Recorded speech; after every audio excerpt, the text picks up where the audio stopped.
পড়ো।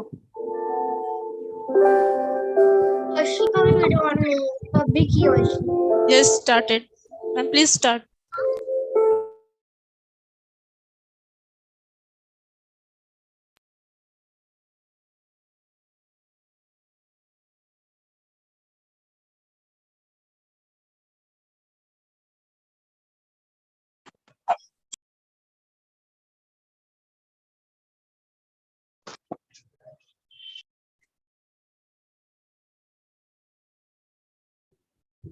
I think we can start, Poshindara ma'am. Yes, please. Good morning, everyone.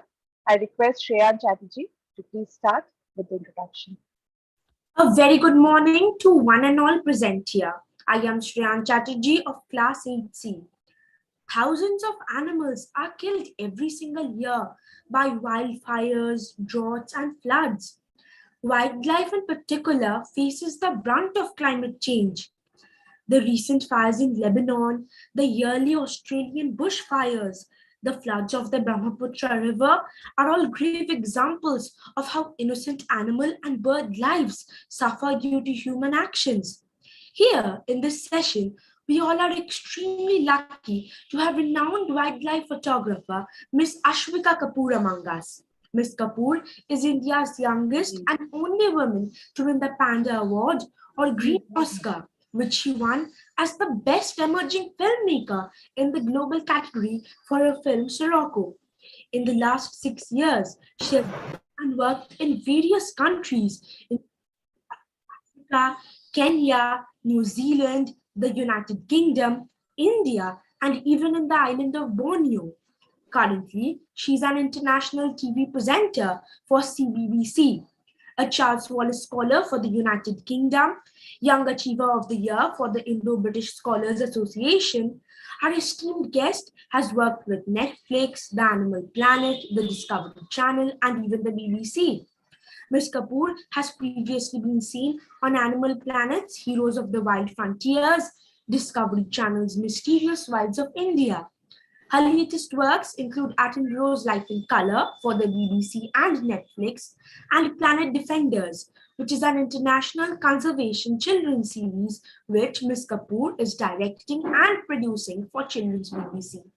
We at Mahadevi Birla World Academy welcome you to our event today, exploring the wild impact of climate change. Now I request Ms. Kapoor to take over the session. Thank you very much, Shreyan. That's a wonderful introduction. And apart from the very lovely introduction you gave me, I think you gave a fantastic introduction to the session itself and how the natural world is facing the brunt of climate change. So thank you so much for having me today. It's absolutely wonderful to be back and to speak to all of you. Now, to quickly get an idea of who I'm speaking to, may I know which class you all are mostly from? I can see some people have their class 7. So mostly middle school. Mostly from classes 6 to 8, the middle school students. Middle school students, 6 to 8. Okay, welcome. It's so wonderful to be here today. So let me first, before I start telling you about climate change and all the other slightly gloomy things like that, let me first give you a little bit of an introduction in terms of who I am and what I do in terms of the work that I do. So I'm a wildlife filmmaker. So I make documentaries on animals, on wildlife, on nature, as Shreyan rightly said, on various channels like Discovery, Animal Planet, National Geographic, Netflix, etc. And how many of you watch Natural History TV? Can I have a raise of hands? Yes. Me too. Me too. Great. Lots of you watch Animal Planet and Natural History. It is one of my favorite channels. One of your favorite channels. Okay. That is fantastic. That's what I was hoping to hear. So that's amazing. So that's exactly what I do. I make documentaries like that. Now, a lot of people ask me, first, let me give you an idea of how I got into this in the first place. A lot of people ask me, how did it all begin for you? And I think the answer to that question lies deep in my childhood. I've always grown up with a very instinctive and very natural bond with animals. So since I was very, very small, even like much smaller than you guys, like I was tiny, I was like 4 years old, I've always had a very instinctive and natural connection with animals. And I was just completely born with it. So I was about 4 years old, and I, of course, wanted my first pet. So I went to my mom and I said, Mom, I want a dog. So at my mom at that point of time, we live in a flat, in an apartment flat in the middle of Calcutta on the 12th floor. So she said, no, we live in a flat. No, a big no to the dog. Like a proper mom, she said no immediately. So at 4 years old, I wasn't particularly very creative. So the other animal that came to my mind was with D was duck. So I said, okay, no dog, then can I have a duck? For some very weird reason, my mother thought that was a better idea. So she said, okay, you can have a duck. So for some strange reason, instead of a dog, I brought home a duck and turned it into a dog. Essentially, all my friends at that point used to take their dogs for a walk on a leash. And when I was 4 years old, I used to take my duck for a walk on a leash. So my childhood began in a very funny, strange way. And that was the beginning of how my love for animals began, with a duck on a leash. And after that, of course, slowly and gradually, I started bringing home all kinds of other animals. I was very brave about it. My balcony and my room turned into a little bit of an animal orphanage. I used to bring home anything that was orphaned that I could find. Apart from that, I used to have a wild pigeon that was friends with me, where I'm going to show you some pictures. Let me see if I can find some stuff, give you an idea of where it all began. I don't know if I have the right to, I can't share. If someone can share, help, give me right to share. Yes, Lokya ma'am, if you may please give her the, make Yes, her the ma'am. co-host. And give Yes, it. ma'am, it's given, ma'am. Sharing option is on. No, it's not. Host disabled participant screen sharing. Please try again, ma'am. I'm here. I'm clicking on it. It's given, ma'am. Just one moment. Try now, Ashvika. Yeah, it's come now. It's come. Yeah, just give me a second. Let me just pull this up. Let me just, should be okay now. Okay, let's see. Give you a glimpse of my weird childhood. That's my duck on a leash when I was 4. That is a wild pigeon called Michael, who used to greet me after school. It was completely wild. As soon as I used to come back from school, he used to come and perch on my head, and also, of course, poop on my head, which is exactly what pigeons do. And I had all kinds of other animals at home, all kinds. So this is some of the list that I made. I had all these animals at home and essentially turned my room and balcony into a mini farm. And at one point, I decided that I wanted to bring a goat home, which is when my father and mother really drew the line and said, not happening. So that's what my childhood kind of looked like. I really loved animals. So when I grew up, I obviously wanted to really work with animals. But my second most favorite thing in the world after animals was a good story. I've always had a great weakness for a good story, whether that's a good book or a great film or even just a great storyteller. My grandfather used to say used to be a fantastic storyteller. I should just listen to him for hours. So I wanted to always go down the storytelling route. So I decided that I'd put my 2 favorite things together, storytelling and animals, and I packed my bags and disappeared to Africa to train over there as a wildlife filmmaker. Now, my journey ever since I began as a wildlife filmmaker has very fortunately taken me to some of the most amazing places around the world. I've along the way for my work, been able to film in places like up in the Himalayas, in really cold places in the middle of Ladakh, where snow leopards live. We all know what snow leopards are. And so as snow leopards live, so we've been in these really cold conditions deep in the middle of Ladakh filming snow leopards, all the way down to Andamans, where there's the coral reefs and it's gorgeous, beautiful. On the left, this side is extremes of Arunachal, which is depths of one of the most beautiful forests in the country, which Arunachal and northeast of India has some of the most unexplored, gorgeous forests in the country. And the animals and the species that live on this side of the country are absolutely spectacular and least explored. And on the other side, there's been deserts on the west, and Rann of Kutch again, I'm going to share that and show you this picture. Rann of Kutch to me looked like Mars when I was filming there. Does that even look like Earth to you? It didn't look like Earth to me. And yet there was life there as well. Desert foxes lived there, and I was filming desert foxes there. So all over India, of course, but also across the world, in New Zealand, in Africa, in the UK, in the US, in Borneo, in Malaysia, and various other places. And it's been through this particular job that I do now, I've managed to see, and I've been very, very fortunate to see some of the most amazing places around the world, where both animals and nature is absolutely, both the wildlife and the forests are absolutely spectacular and extremely inspiring. And along the way, I've, in traveling to these very, very beautiful places, along the way, I've managed to film some very endangered and amazing animals as well. I'll show you a little clip of something that I was filming very recently. It's a species called the Hoolock gibbon. Have any of you heard of the Hoolock gibbon? They're India's only ape species. Now, apes and monkeys are different. How are they different? Does anybody know? Okay, so essentially apes don't have tails. So chimpanzees, orangutans, they're all apes, and Hoolock gibbons are apes. We are all from the ape family, and monkeys have tails. So India's only ape species are Hoolock gibbons. And let me show you a little clip from something that I filmed recently. I had a very close encounter with it. And it was safe to say that it was, well, I'll show you two tiny little clips from it.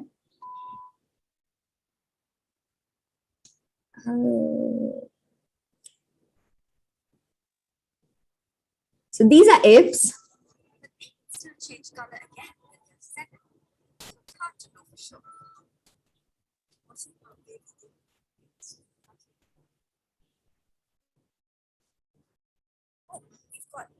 Its dad. Yes, there he is. Villagers have called him Kali, which means black. Just look where they built. They have these. Can you hear the sound on that? No, ma'am.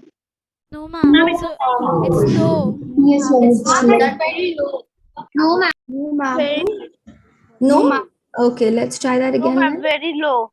Very low. Okay. Low. Yes, ma'am. Very low. Now can you hear? Now? Yes, ma'am. Yes, You ma'am. can? You can hear now? Ma'am. Okay, let's forward to a different part. A fun ride, that must be. Twix like properly messing with his dad right now. Oh, he doesn't look pleased. Ooh. So in the animal kingdom, this sort of play fighting between dad and son is going to hold Twig in really good stead in the future, because when he has to establish his own territory, he's going to come across other male gibbons. And dad right now is training him to fight back. So those are the Hoolock gibbons. And let me see if I can show you this very entertaining little bit.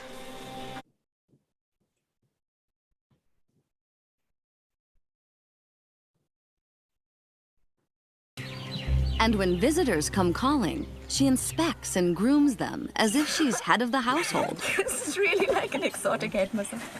Yep. And that Ma'am, where are includes you our right film now? crew. I'm at home.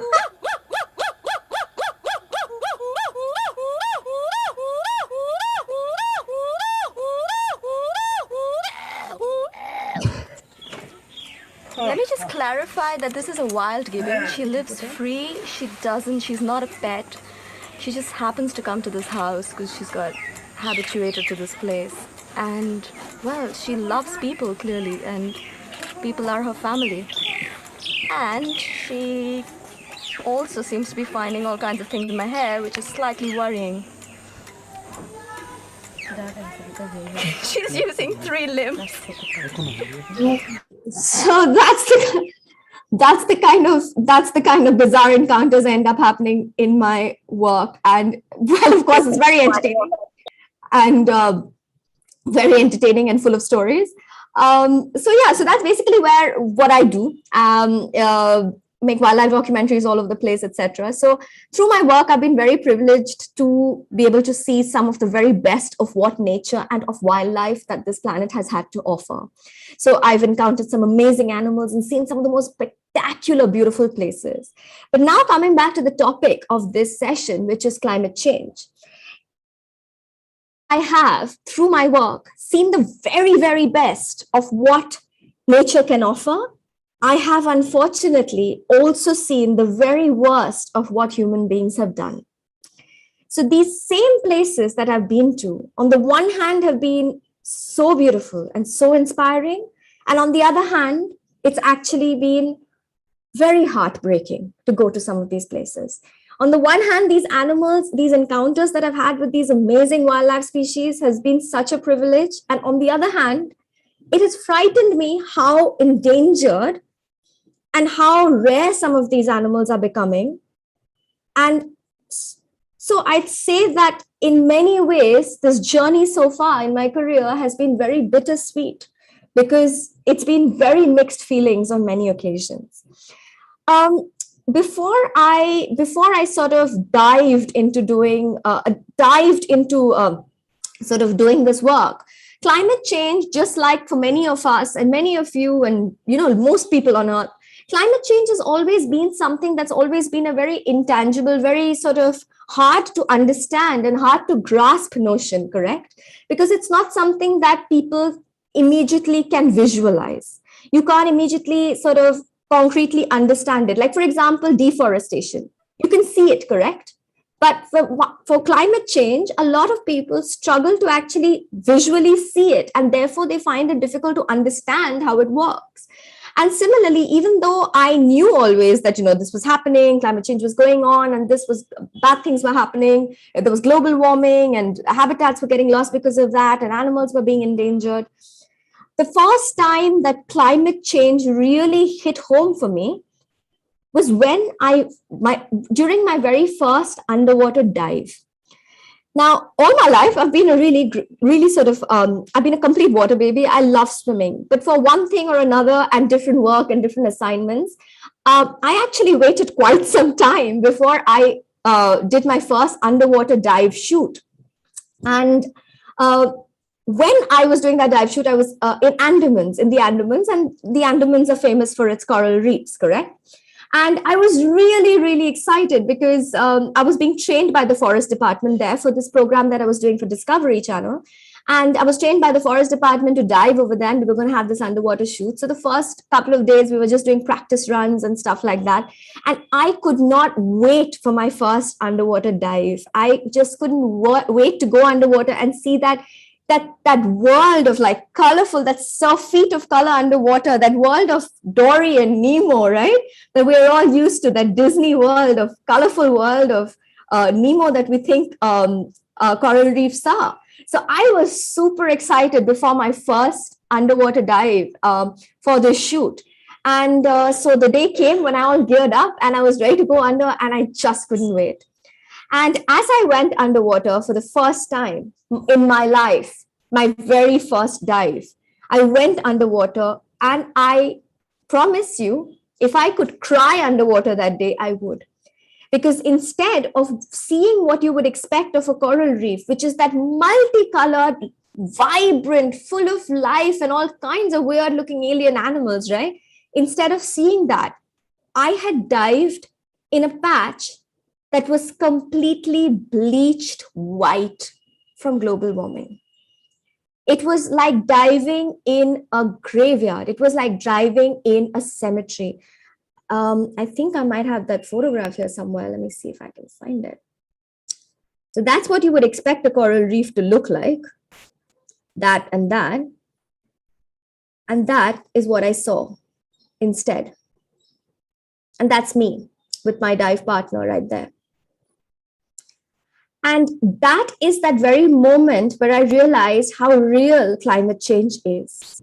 It is absolutely real out there. You just have to go out there to see what it's like in terms of the impact that it's having at the front lines of nature. And that day, it really drove the point home that we're in trouble.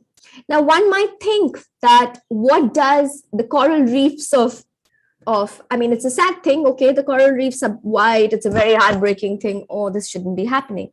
But you might wonder, how is it going to affect me sitting in Calcutta or somebody sitting in Delhi or anywhere else in the world? But that's the thing about nature. The thing about nature is that we're all connected. Every single thing that lives in nature, including us, is all part of the web of life. One thing depends on the next thing depends on the next thing. So in terms of coral reefs, why are coral reefs important? Why do we need coral reefs? It keeps our seas alive. Loads of species, thousands and thousands and thousands of fish species use coral reefs as their nurseries. That's where they give their birth to babies, in coral reefs. If coral reefs don't exist, then those nurseries don't exist. If those nurseries don't exist, big fish don't exist. If big fish don't exist, other things that depend on big fish, they don't exist, which is not just limited to birds and other mammals, but can you imagine what will happen to humanity if the seas were to be dead? So one thing leads to the next thing, to the next thing, to the next thing. And similarly, another place where you can actually see climate change, like actually visually see it happening, is oddly enough in Ladakh. So when I had gone to film snow leopards, you would expect to be in a place that was full of snow, correct? But we went there, and these Ladakhi communities that stayed in the depths of the mountains. They're very far up into the mountains. That's where they live. And they depend on that water that comes from the snow melt every year for the irrigation in front of their houses, in the land outside their houses. And every winter now, they're beginning to look up and they realize that there's hardly any snow. And if there's no snow, there's no snow melt. If there's no snow melt, that doesn't feed into our rivers. And then what happens?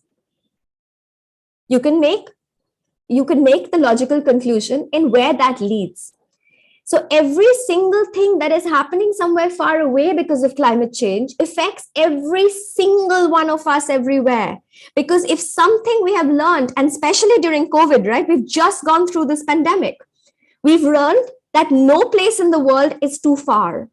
There's a variant that started somewhere in Kent in England that came all the way to India. It initially started somewhere in China, and before you knew, it bounced around the world. Somewhere else, South Africa created a variant and it bounced around the world. We created the Delta and it bounced around the world. It starts in some small town somewhere and the same thing goes everywhere. Why? Because the world and the planet is actually not such a big place. Every single thing is connected. If today the South Pole or the North Pole is in trouble, we are going to eventually be in trouble. It is not another. It is part of our home. It's all connected. It's one big home. It seems far away to us as individuals, but it's not. Every single thing on the planet, every species is connected on the planet, which is why climate change, even if it's not affecting you directly today, is something that affects humanity as a whole. And therefore, it is something to not be, most importantly, not be indifferent to. The reason I'm saying indifferent is because I think all of us here are aware of climate change. So I am not going to patronize you by telling you that you need to be more aware. You all are all aware of climate change, correct? We are all aware of it. Now, you know that your parents are aware of it. Their friends are aware of it. Everybody's aware of it. But what is the biggest problem that we have with all of us collectively right now? We are indifferent. We have a hand there. Anant, would you like to say something? Ma'am, you said that what it's different. So that I am telling that something is different, that we all know, that we are aware, but we are not doing anything. Exactly. So that is what indifference means. It means that we know the problem. We are saying, oh no, this is really bad. And then we're not doing anything about it. And we're not acting upon it. Or we're ignoring the problem. And there's nothing more dangerous than being indifferent to a problem. Because that is actually worse than ignorance, I feel. And I think it's more dangerous. So in terms of climate change, I think the most important thing is that we need to shift that focus from being, I mean, of course, awareness is massive. It's a massive part of it. And we'll move on to questions now and we open up a discussion about this. We have the awareness, but the most important thing is to start acting upon that awareness Even if you think your individual capacity, you're not making a difference. You think you're not making a difference, but if everybody does what their share is, we will all make a difference together. So at this point, since we have another, I think 15, 20 minutes, let's open it up for discussion. Does anybody want to start with a comment or a question? I can't. Yeah, sure. Ashmika, I'll just take a moment to Sure. say that let us do it in a little bit in a formatted manner. So let us ask the students to raise their hands so that you can take their questions. Of course. Otherwise, it will really get very scattered online. No problem. I can see Kriti. Kriti was, yeah, let's start with Kriti. I was saying that when you said that we are not doing anything about climate change, in this term, when we got our cluster projects, most of the things were about climate change, only connecting it to the SDGs, the Sustainable Development Goals. So basically, I researched on them, and the thing which I mostly work on was HDD number 13, which was climate action and clean water and sanitation. That's fantastic. So that's what I'm saying. When I say we, I don't mean us. I mean everybody around the world, every single day. Apart from doing what we do in school in terms of projects, in terms of making ourselves aware, every single decision we take in life needs to keep the planet in mind. Let's take a familiar example. Let's take, she's mentioned water. Let's talk about water conservation as an impact on the climate, correct? One of the major industries that uses up a whole lot of water is fashion. And we're all wanting to do fast fashion now. Things change. Oh, now less high-waist jeans have come in. Oh, low-waist jeans have come in. Oh, neck high-waist jeans have come in. I don't care. Just my point is fashion will keep changing and you will keep chasing the fashion. And then there's fast produce of clothes. You throw away those clothes. Those are not clothes that are happening and in anymore. You move on to the next and you move on to the next and you move on to the next, correct? So that is a decision that all of us have in our power to make. That I will wear things that are classic, that are smart, and that don't go out of fashion. I don't need to follow everything, every single trend in terms of what the sleeve should look like this year and what the bottoms should look like this year, what the top should look like this year. We don't need to keep following the herd. And you know, the best people who can set that trend are young people. If young people decide that, look, we are going to just be classic and we'll follow our own sense of style, we don't have to keep following the herd every single season over and over again, then we have a lesser impact on the environment. We consume less, and therefore we are making a less impact on a personal level. So every decision that we make in terms of everyday life makes a huge difference, makes a contribution towards climate change. Every single decision that we take. Anybody else?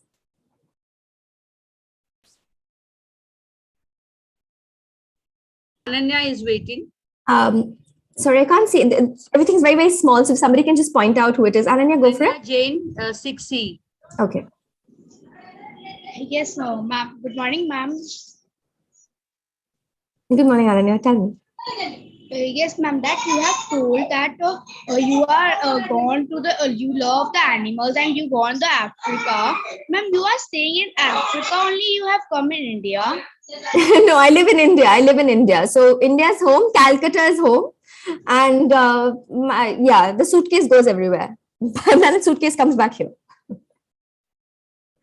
Thank you, ma'am. Anybody else? Very quickly, because the time is running out. Yes, Moromia. Next up is Moromia. Moromia, go for it. Yes, ma'am. Ma'am, you said about those apes and you shared a clip too.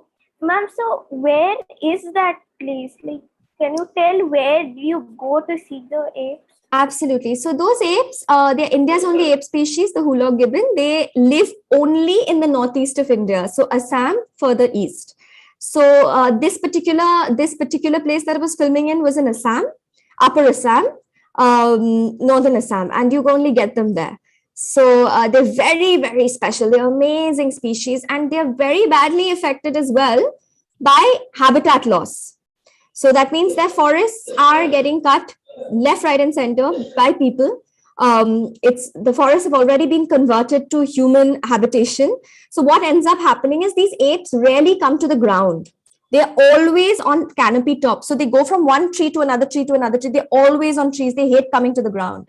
So what ends up happening is when there's one forest here, and then there's a whole lot of tea gardens and villages, and then there's another forest here, these apes can't cross over to the other forest. Therefore, they get trapped in these islands of forests. And eventually, those populations start collapsing in those small little, they're like jailed in these small forest patches. So, and those populations start collapsing within those small patches of forest. So they're very endangered, and scientists and conservationists are trying very, very hard to make sure that the numbers stay up and continue to go up. Thank you, ma'am. Satakshi, we'll take your question next. It's just, you were talking about awareness. So nowadays we all have one phone in our hands, so we are very aware of whatever is going on. Yeah. But it's just, we think everything is one click away. We just don't care about taking our phone off that screen and just looking around and just seeing what is near us. We don't even have to go anywhere, just what is near us. So you have seen so many things. Is there something like really special you have seen, like which is something you'll never forget? Satakshi, you've hit the nail on the head. It's only when I started doing wildlife filmmaking as a professional did I start traveling around and seeing places around the world. But where did my passion for wildlife start? It started in my own backyard. It started in the middle of one of the most crowded cities in the world, in Calcutta. There is life everywhere. There's wildlife everywhere. And conservation begins at home. She's very right, Satakshi. You've totally hit the nail on the head. You just have to be able to observe what is exactly around you. And let me show you something very spectacular. The irony of my life right now is that I travel so much that I can't have pets. But guess what? I have two beautiful black wild kites that live outside my window. They're wild kites. They live outside my window and they come to me when I whistle. So conservation begins at home. Let me just show you a little clip that I think you'll enjoy in terms of what Satakshi means by when she says, when you put your phone down and you look outside your window, magical things can happen. Let me show you this. Let me show you the beginning of this. My name is Ash. I'm a wildlife filmmaker and a conservationist. And ever since I was little, I have been obsessed. You might think there wouldn't be much wildlife here, but I took ducks for walks, befriended a pigeon I called Michael, and even now I have some more animal friends.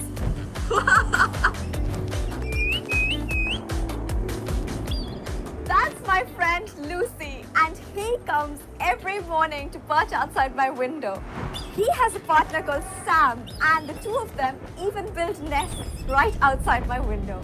They are two wild black kites, and they live right here, outside my house. So those are my two black kites, and I have to put my phone down to attend to them every single day because they are my friends. They live right outside my window and they're totally, totally wild.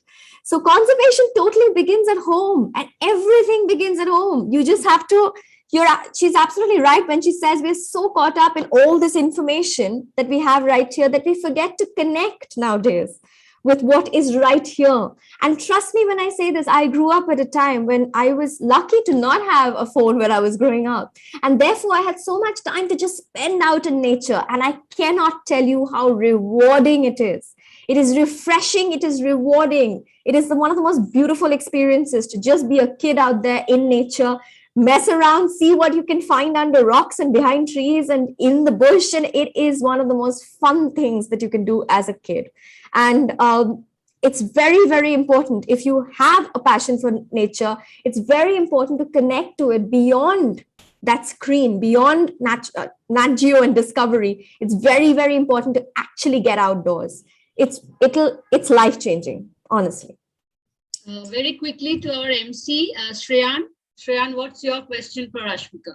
Yes, ma'am. Ma'am, like you have gone to a lot of places, and like you said, what happened in Andaman, the Andaman Islands when you went underwater is like it a very common theme for you to go to a place for the first time, expecting to see something, but later going there and seeing that climate change has like completely like changed what the place was in your head or used to be. Shreyan, that's a very intelligent question. You are absolutely right. It has been heartbreaking in so many levels, and not just climate change. Climate change, definitely, in many, many places, I go and see the effects of climate change. But let me give you another example of how the world is getting affected. Plastic pollution, very much in the Andamans. Another thing that ended up happening, Andamans, we were with the forest department, we were going to this one island which was supposed to be totally pristine. That means there was no human beings are on that island, no tourists, nothing. It's right in the middle of the forest, beautiful white beach, white sand beach, green, blue, emerald waters, just like you would imagine, out of a movie. I was so excited to go there. And when the boat was coming up to this island, I was really excited because I'd never been to a pristine island before. And my boat was pulling up onto this island for the shoot. And then I'm looking closely and I suddenly realized, wow, there's some colorful things all over the beach. And I was wondering, are these rocks? What's going on? And I got down and I couldn't believe my eyes. There were plastic bottles from around the world on this pristine beach that had washed up from around the world. I started picking these bottles up. One said Bangladesh, one said Australia, one said Singapore, one said India, one said some other place. I mean, from all over the world, the currents have brought and made this pristine, beautiful white sand island that's supposed to be paradise into a dustbin. So the kind of things that you actually see by going out into nature is absolutely heartbreaking. It's absolutely heartbreaking. And only when you see that, only when you experience that, you just feel like you have such a responsibility to tell whoever you can and make whatever difference you can in whatever way to get people to wake up and change their ways, because we only have one earth, right? We only have one home. So to answer your question, Shreyan, yes, I expect going to see one thing, and many a times I've walked away with a very broken heart. I think we are almost towards the end of the session. I know it's almost all of you are pretty excited to ask Ms. Kapoor your questions, your queries. You are very, very excited to talk to her on a one-to-one basis, but because of time constraints, that's not possible. So I will take one more question and let it be Prachi Rathi. She has raised her hand for a long time. So Okay. Prachi, if you can come up with your question. Okay, ma'am. Ma'am, when did you return Kolkata again from Africa?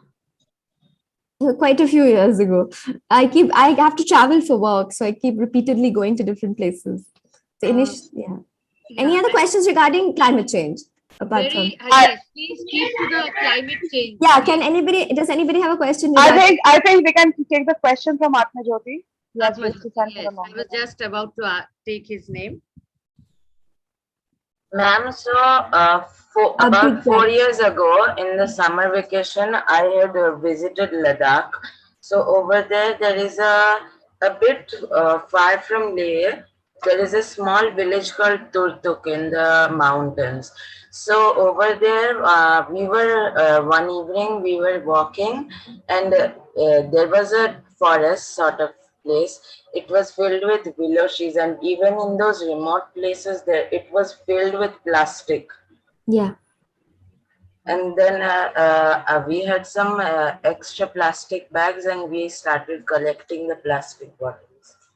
That's a very good thing that you've done. Excellent thing that you did, that you contributed to helped it. But I completely identify with what you're saying. It's heartbreaking, isn't it? When you can actually go out there and you see something. Actually, we were expecting to see a lot of greenery and a nice little village with many fields, but instead we saw lots of plastic filled with garbage. Absolutely. And that'll come back and affect us someday. That's the sad truth, is that Ladakh is not far away at all.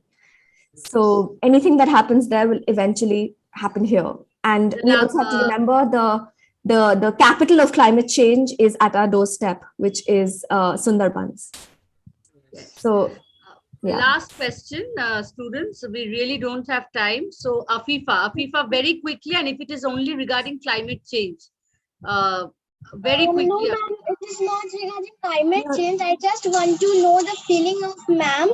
How were she feeling when the apes were touching her? I know a lot of people ask me this. I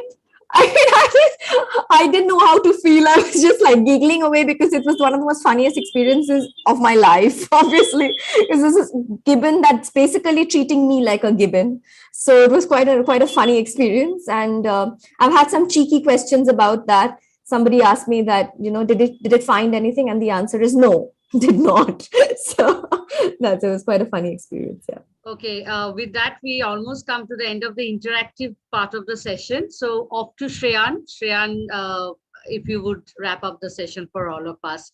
And thank you, Ms. Kapoor. I mean, it's just too wonderful to sit here with you and we had a mini travel through your videos and links and whatever. So we also had a mini tour. Off to Shreyan. Excuse me. So thank you, Ms. Kapoor. Before Shreyan takes on, I would just like to share a message that has been sent by Ma'am Shah for you. She has conveyed her grateful thanks to you. She hopes that you will inspire many more young ones to tread your path and make a difference to the way that they see the bounty of nature, to learn, to give back in abundance, and to ensure that future generations may enjoy the same gifts in abundance. Thank you, Ms. Kapoor. Over to you. Absolutely. Thank you so much. And just to add one thing to that, it doesn't matter what you grow up to become, whatever. You may not become a wildlife filmmaker, you may not be a conservationist. It doesn't matter what you grow up to become.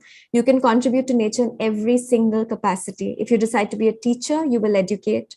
If you decide to be a lawyer, you can fight for green causes. If you decide to be a zoologist, you're directly working with conservation, any field that you work in. If you decide to be a politician, I'll be the happiest. We need some climate friendly politicians. So anything that you become, you can work for the planet in any capacity of a job.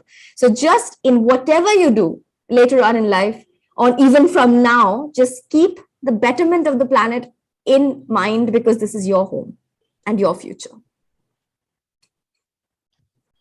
Shreyan, if you would just wrap up the session now. As this inspiring and engaging session draws to a close, I'd like to express my warm gratitude to Ms. Kapoor for taking time out of her busy schedule and for sharing some of the experiences she has acquired throughout her career with us. I'd like to express my gratitude to Ma'am Shah, our principal, Ma'am Ghosh, our vice principal, for giving us this opportunity to host this session. I'd like to convey my gratitude to all the teachers and our wonderful audience who attended this session. Last but not least, I extend my gratitude to our technical team for their unwavering support throughout the program. We hope you enjoyed this session.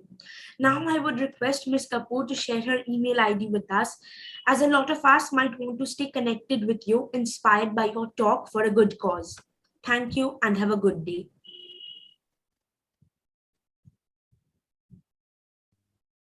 Thank you. I've put my email ID in the chat box for any questions that you might have later. Thank you, ma'am.